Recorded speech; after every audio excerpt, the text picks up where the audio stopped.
What's up guys, so this is a quick unboxing of my Makita 18v LXT Cordless Circular Saw DSS610. Right, let's open the box up. Right, I've got some instructions somewhere, I don't know where they've gone. Right, we'll have a look at this circular saw first. So this is the saw itself. What can I tell you about it? It weighs 3.2 kilos. Its overall length is 345 millimeters, which is about 35 centimeters. It uses a 165 millimeter circular blade, which is 6.5 inches, and you get a 24 tooth blade included in the box when you first buy it. So basically they're good for doing like fine cuts and stuff like that. So on the side here we've got a dust extractor, which you connect a bag or a hoover to it. If you're not connecting a hoover or bag to it, you're best to take it off. You've got a screw there, you just take it off. If you don't take it off, it just ends up spraying everything onto you. Once you take it off, it sprays it down to the side. So right, that's that. So if you look in the front of it, if you can see that, basically we've got a notch there. If you can see that. So right, there's a notch right there. It's on 0 at the moment. So when you're doing bevel cuts, that's your marker. So if we release this lever, now that allowed the base to move freely now. And if you can see that, it's moving up and down.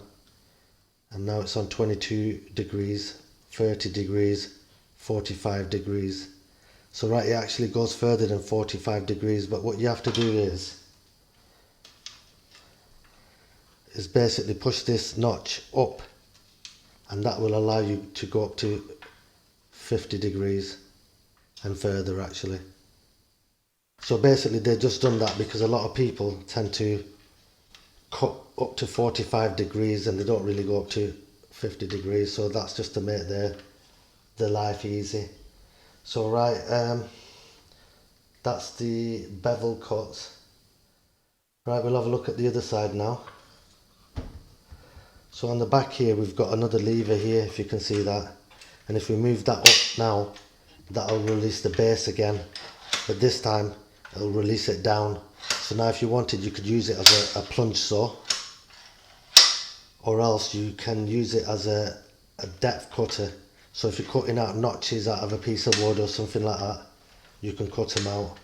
So if you can see these gauges at the bottom, there's a 10, 20, 30, 40 and 50. It goes up to 55. So basically you just set that with this bottom of the rail. So what you'll do, you'll slide it down, and like that's on 20 if you can see that, and then that's on 40, and you just tighten it up from the lever at the side and then you'd use it. So right, that's how you do your depth cutting. And let's go back to the other side again. What else can I show you on this side? So right on there's a lever here. If you push that, that basically engages the lock on the blade to stop the blade spinning. So the only time you use that is when you're changing a blade, and I'll show you how to do that now. So right, if you look on the handle here, there's an Allen key there. So if you pull the Allen key out, go to the blade, and I'll show you how to take it out. So basically what you do is you put the Allen key into the bolt, and if you don't engage the lock, it'll just spin like that and you won't be able to loosen it. So what you do, you engage the lock like I showed you, and what you normally do is go to the left to loosen, but because this is on the left hand side blade, you have to go to the right to loosen. So once you've engaged it, just go to the right to loosen and take the bolt off.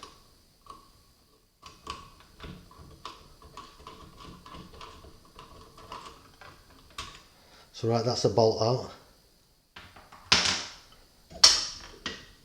To actually take the blade out, there's a spacer here.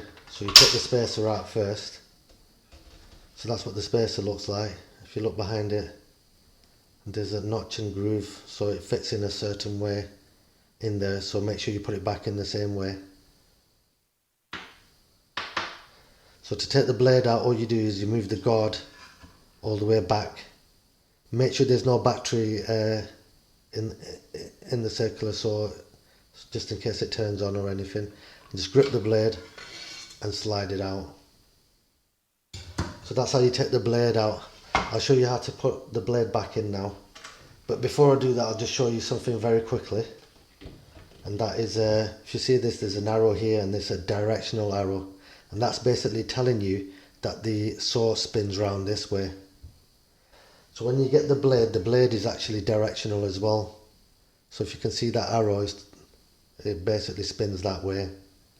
So if you do end up putting it in the wrong way, what will happen is it won't really cut the wood properly and it'll just blunten your blade very quickly.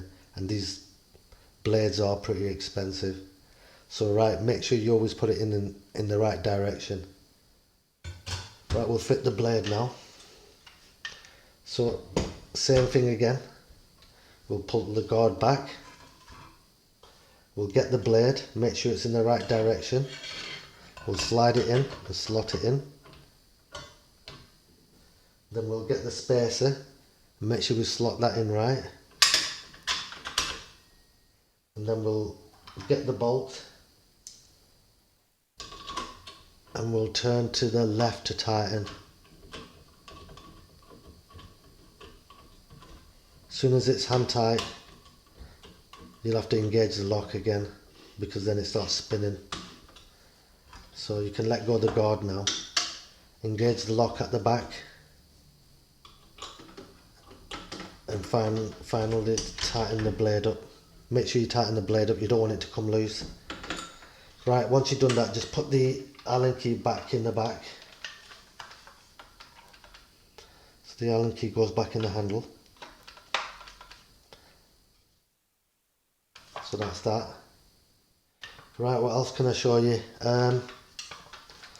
So this is the trigger to turn it on and off. You can't physically engage the on and off switch unless you push this button here down first. Once you push it down, you can press the trigger.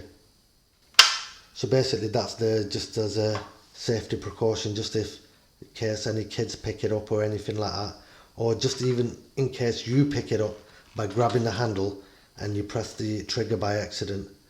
So right, that's how you turn it on and off. What else can I show you?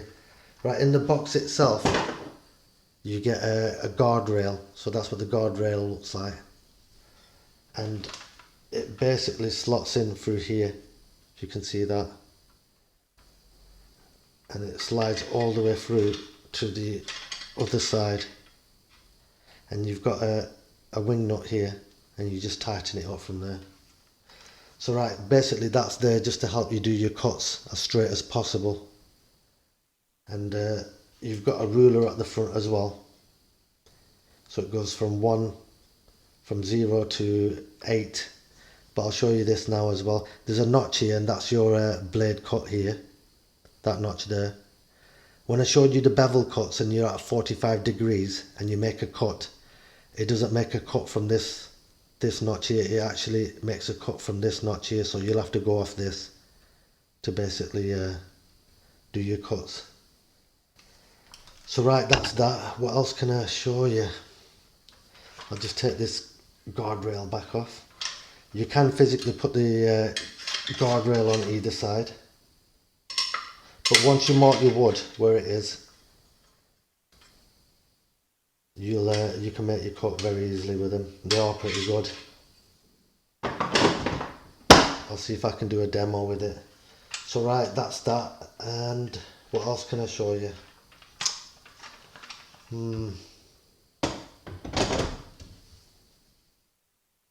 Right, the battery.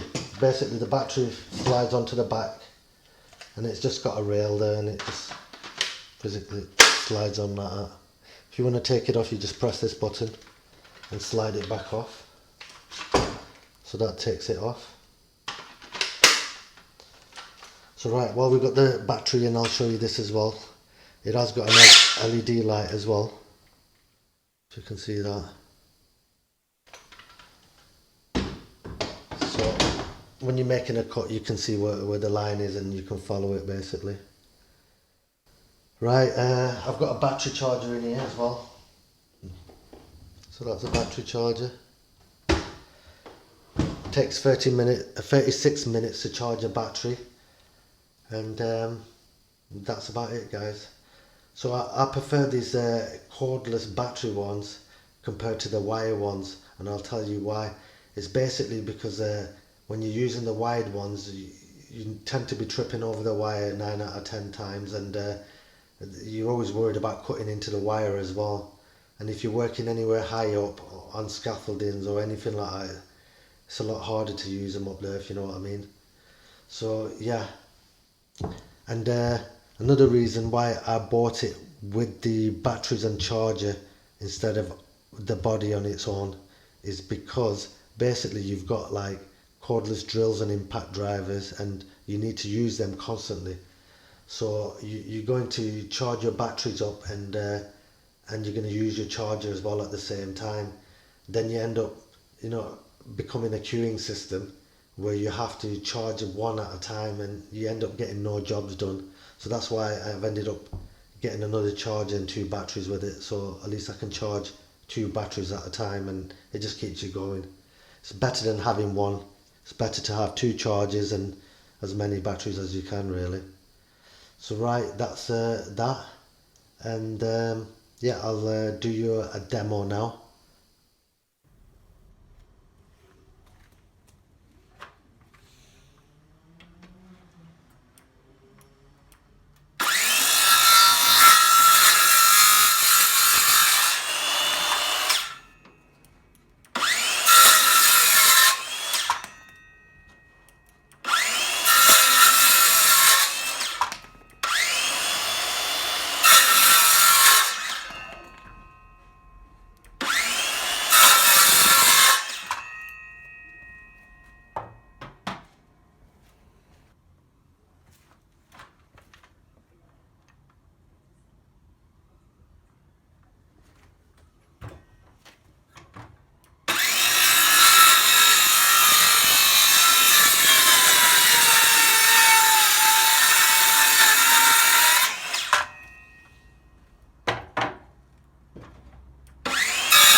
Right guys, thanks for watching. I hope this helps somebody out. Like, comment and subscribe. Bye.